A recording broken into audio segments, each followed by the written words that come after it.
নমস্কার বন্ধুরা, welcome to হুদাতি sports.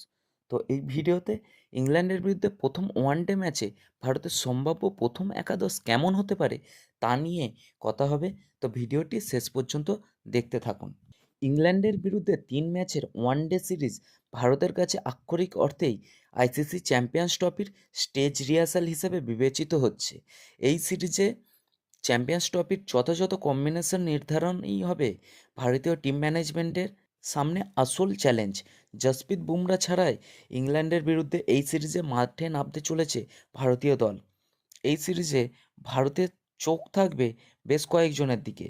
প্রথমত, বুমরা যদি নিতান্তই চ্যাম্পিয়ন্স ট্রফি থেকে ছিটকে যান, তবে মোহাম্মদ শামির ওপর স্পটলাইট এসে পড়বে। শামির লোড নিতে কতটা তৈরি সেটা বোঝা যাবে নাগপুরের প্রথম ওয়ানডে ম্যাচে। দ্বিতীয়ত, সাম্প্রতিক ফর্মের দিকে তাকিয়ে জাতীয় নির্বাচকরা শেষ মুহূর্তে বরুণ চক্রবর্তীকে ওয়ানডে স্কোয়াডে ঢুকিয়ে দিয়েছেন। তিনি যেরকম ছন্দে রয়েছেন তাতে বরুণকে মাঠের বাইরে বসিয়ে রাখা মুশকিল হবে টিম ম্যানেজমেন্টের পক্ষে। বরুণকে যদি শেষ মুহূর্তে চ্যাম্পিয়ন্স ট্রফির জন্য বিবেচনা করা হয়, তবে ইংল্যান্ড সিরিজের 3টি ওয়ানডে ম্যাচে তাকে যাচাই করে নিতে চাইবেন ভারতীয় দল, যার অর্থ বরুণ নাগপুরের ভারতের ওয়ানডে ক্যাপ হাতে পেতে পারেন।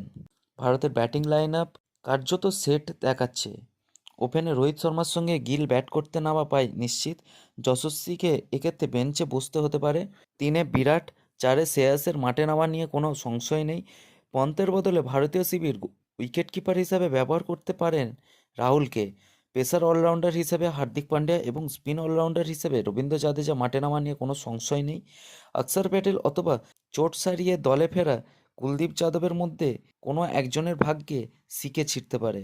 শামির সঙ্গে নতুন বলের দৌড় শুরু করতে পারেন বাঁহাতি পেসার আর্শদীপ সিং।